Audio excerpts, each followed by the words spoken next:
कर्नाटकच्या सीमेवरती आणि कोल्हापूरच्या सोलापूरच्या काही भागामध्ये पोळ्याचा सण जसा आपल्या महाराष्ट्रात साजरा केला जातो तसाच बैलांचा एक सण साजरा केला जातो बेंदूर।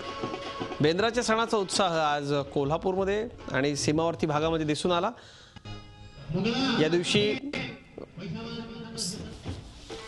बैलांची वाजत गाजत सजवून मिरवणूक काढली जाते, त्यांची आरती ओवाळली जाते। गोडधोडाचा नैवेद्य आपल्या या जीवाभावाच्या साथीदाराला बळीराजा देतो।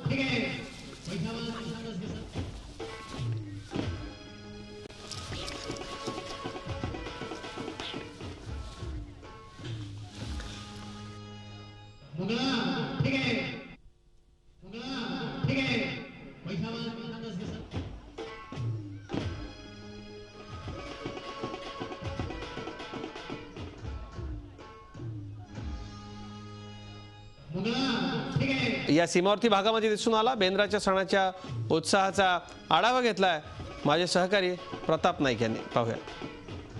आज कर्नाटकी बेंदूर आहे। आपण माझ्या पाठीमागे बघू शकता की संपूर्ण कर्नाटकसह महाराष्ट्रातल्या सीमा भागामध्ये अशा प्रकारे हा कर्नाटकी बेंदूर साजरा केला जातो। आपण बघू शकतो की ही पाठीमागे दिसणारी शर्तीची बैलं आहेत। 1 लाखापासून 9 लाखापर्यंत किमतीची मौल्यवान अशी बैलं आहेत। आता शर्यतीवर बंदी जरी असली तरी हे शेतकरी जे आहेत ते बैलांना कशा प्रकारे सजवून या ठिकाणी मिरवणूक काढतात।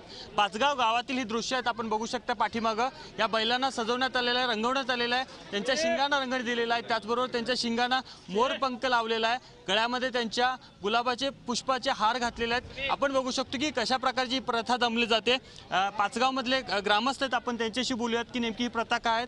मला सांगा, ही प्रथा नेमकी काय आहे? ही गेले अनेक वर्ष वाढलापासून ही बेंदूर हा सण या पाचगाव गावामध्ये संपन्न होतोय आणि पाचगाव गावाला बैलगाडी शर्यतीच्या मध्ये ऑल कर्नाटक महाराष्ट्रामध्ये लावण्यपूर्ण काम करणारी बैलगाडी शर्यतीमध्ये या पाचगावामध्ये बैल आहेत आणि तुम्ही म्हटला तसं 1 लाखापासून 10 लाखापर्यंत बैल पाचगावमध्ये आहेत आणि स्वतःच्या मुलापेक्षा कुटुंबापेक्षाही प्रत्येक मुलाला आम्ही आपल्या घरातला सदस्य या म्हणून संभवतो।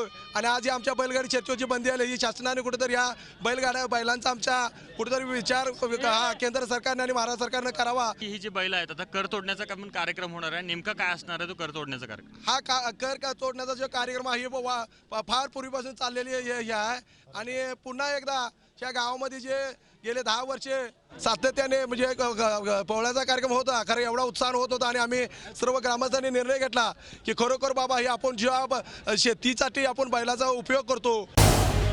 झी 24 तास रहा एक पाऊल पुढे।